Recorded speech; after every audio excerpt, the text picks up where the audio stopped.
Oh, hey, I didn't see you there. My name is RNA exosome. I'm essentially a processing plant for RNA. You can think of me as my favorite tool, a meat grinder. I process and recycle RNA so that it may be used for other purposes. Just don't ask me what's in the sausage. Seriously, don't ask. I am the RNA exosome. I was discovered in the late 1990s. I process and degrade RNA transcripts.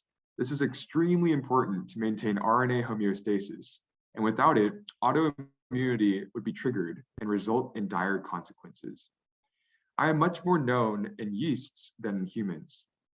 Also, there are 10 complexes involved in my beautiful structure. This means that 10 different genes are expressed to make me up. My complexity is a mystery I intend to keep for as long as I can. Once again, I am the RNA exosome.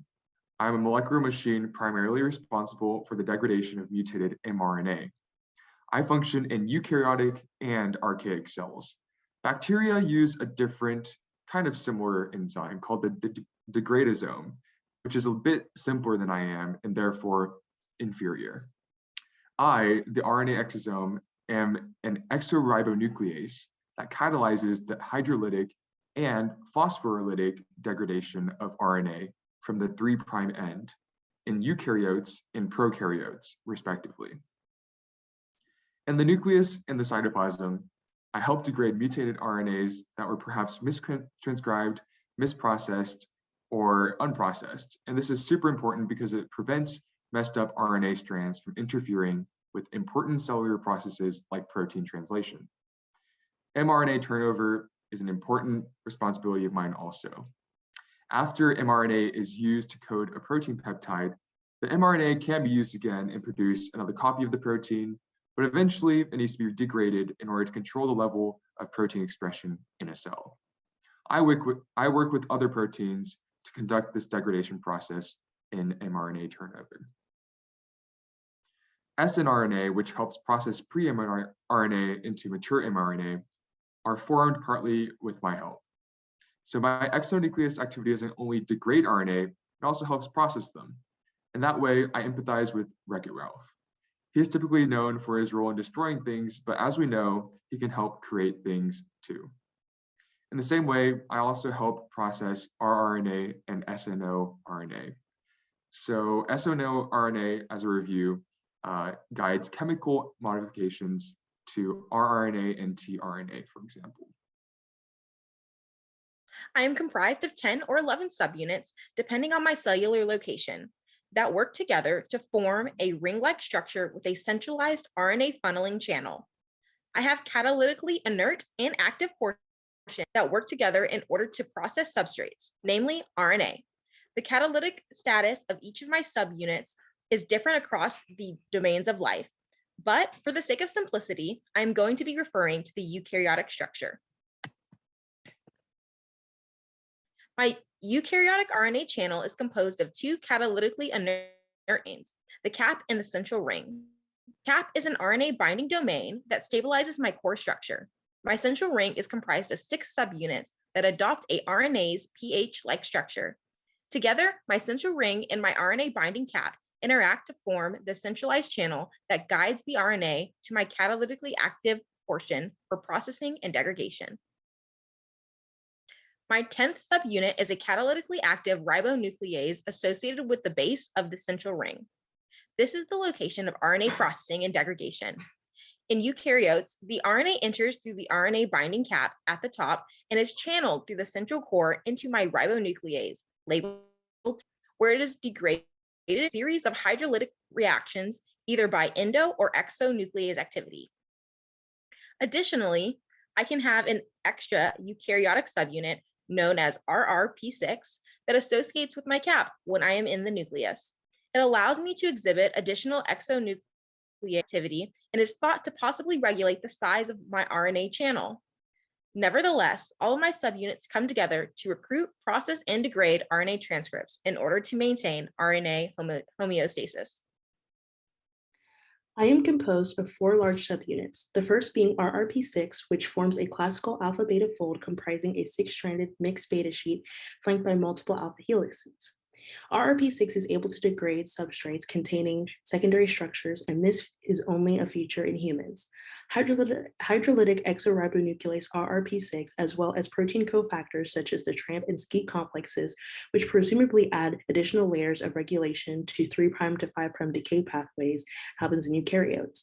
RRP6 is involved in 3' end processing of siRNAs, SNORNAs, pre-RNAs, destruction of aberrant nuclear RNAs, and the degradation of cryptic unstable transcripts that result from bidirectional transcription. There is a relationship between my core, the SKI complex, and SKI7 pictured on the right. On the left, it shows the SKI7 structure and its interactions. The cofactor SKI7 helps to bridge interactions between me and the SKI complex. SKI7 and the SKI complex are made of secondary protein structures. The N-terminal exosome binding domain and the SKI binding domain are necessary for exosome function in the cytoplasm. This is what allows the quality control pathways to work. In SKI7, the C-terminal allows for SKI7 to perform nonstop decay, which monitors the process of translation and eliminates the defective transcripts when frame termination codons are not functioning. The HSB1 domain is involved in no-go decay, which is a translational quality control that targets and decays transcripts of ribosomes stalled in the 3' coding region. My next domains are S1 and KH. S1 has an oligonucleotide fold with a 5-strand beta sheet coil to make a closed barrel. It also has a zinc domain, which is a part of section CS14. The stabilization of this complex comes from the hydrophobic interactions in this section. This region contains phosphorylated activity against a model substrate. It is important for my enzymatic function and is key in single-stranded substrate degradation. RNA threads through a channel formed by CSDs and the S1 domain into the RNB active site. S1 domain makes additional contacts to a single-stranded RNA that contributes to the enzyme's process of activity. Is the pH ring that makes up my core. This section is responsible for housing phosphorylated active sites. My core is made up of beta and alpha folds and 3 heterodimer pairs in a head to tail configuration. The pH ring is contacted by the N-terminal domain with the binding partners to allow the cap proteins to connect to the core. It is responsible for the phosphate-dependent 3' to 5' exonucleotic degradation of RNAs and specifically recognizes AU-rich sequences. This 3 is my last section where degraded RNA exits. It also has a diverse range of function within RNA metabolism, including mRNA quality control regulation of gene expression and small RNA processing. I am regulated by 2 conserved helicases. When I'm in the nucleus, this is done by the TRAMP complex. The helicase MTR4 associates with TRF4 and TRF5, 2 poly-A polymerases, and AIR1 and AIR2, which are 2 RNA binding proteins, to form the TRAMP complex. The TRF4 and TRF5 add poly-A tails to the targeted RNA, which gives the MTR4 something to bind to in order to feed me. Within yeast, MTR4 only assembles to form TRAMP within the nucleolus to process RNAs. However, in humans, MTR4 joins the nuclear exosome targeting complex to mediate decay. In the cytoplasm, I am regulated by the SKI2 helicase. SKI2 binds with SKI3 and SKI8 to regulate mRNA turnover, degradation of aberrant mRNAs, viral defense, and RNAi pathways. The SKI complex functions similarly to TRAMP.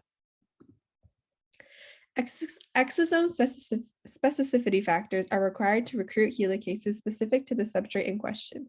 The ESF recognizes a binding site on the RNA and recruits an exosome activating complex with the conserved RNA helicase, which can then target mRNA for degradation. This mechanism is highly conserved across all species. I am also subject to 2 negative regulators. The first is a factor with RNA stabilizing capacity that can bind to RNA to prevent me from targeting it.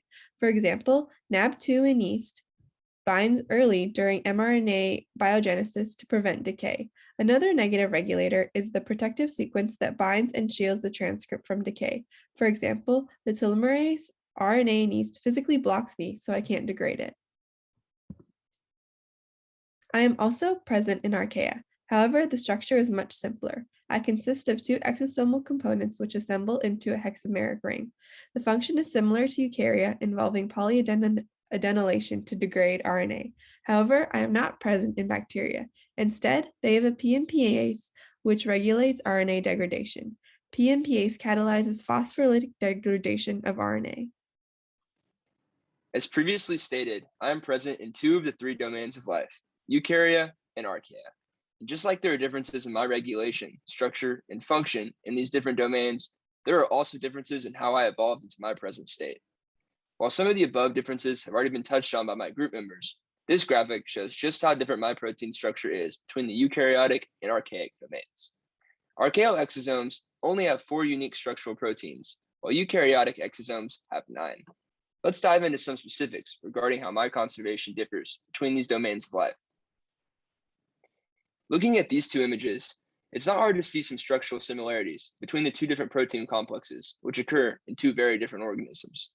By now, you know much about me, the RNA exosome, but PMPase occurs in bacteria and also serves to degrade RNA.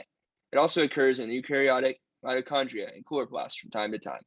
The similar functions and structure of these protein complexes prompted scientists to ask questions regarding their evolutionary relationship. This relationship has been studied, and it is thought that me and PMPase have an evolutionary ancestor which was present in an ancient organism. In the above picture, the colored proteins have catalytic activity. You can see that there is a marked difference in where the catalytic activity occurs between these two domains. As previously stated, the two classes have different mechanisms of action. The phosphorylated enzymes present in the archaeal RNA exosome core are not active in eukaryotes. This lack of catalytic activity is rescued by the hydrolytic activity of the associated proteins present in red and gold above. My core structure is highly conserved from archaea to eukarya. However, the differences shown above are likely the result of the divergent evolution of these domains. Hopefully you've seen how important the RNA exosome is in the cell. Unfortunately, this means that lots of problems can arise when the exosome malfunctions. Mutations to the RNA exosome are dangerous because they tip the balance between RNA synthesis and degradation. This could result in the translation of faulty mRNA, which means the cell ends up wasting energy producing dysfunctional proteins. The buildup of these dysfunctional proteins can also cause problems in the cell. Researchers are not yet sure about the exact mechanisms by which mutations can cause RNA exosome dysfunction. They could prevent proper complex assembly, it could block cofactor binding, or lead to steric occlusion of the mRNA binding site. A few diseases have been linked to RNA exosome mutations, but let's talk about pontocerebellar hypoplasia a little more specifically. Pontocerebellar hypoplasia is a pediatric disorder which presents as a progressive underdevelopment of the cerebellum, which is the structure at the back of the brain that controls movement, and the pons, a small structure in the brainstem that relays signals between the cerebellum and the rest of the brain. This degenerative disease presents at birth and progresses through childhood. About 50% of PCH cases involve mutations in the exo-SC3 region, which codes for one of the cap proteins in the exosome that lead RNA fragments towards the catalytic site. Researchers have not yet been able to figure out how exactly this mutation results in such comprehensive atrophy in the brain. However, they have confirmed that knockout of the exo-SC3 gene mutation causes symptoms in zebrafish that mimic symptoms of PCH in humans: cerebellar atrophy, spinal muscle atrophy, and progressive microcephaly. Few other cases of PCH have mutations in exo-SC9 and exo-SC8, genes that code for 2 of the 6 channel proteins we talked about before. We also wanted to briefly mention how I'm connected to some other molecular machines. While we are named the same, hopefully by now you have gathered that I'm very different from an actual exosome. Upon speaking to our expert, he said that he would rename me into a ribosome based on the versatility of my machine. A proteasome has a similar function to me in that it degrades proteins, playing a fundamental role in protein quality control. We have a similar structure consisted of a hollow cylinder, and the mechanism in which we are fed RNA and proteins are also similar. We also wanted to leave you with some final takeaways. I degrade used mRNA and process rRNA. I am different in eukarya and archaea. I have 10 to 11 complex subunits. I am regulated by the TRAMP and SCI complexes.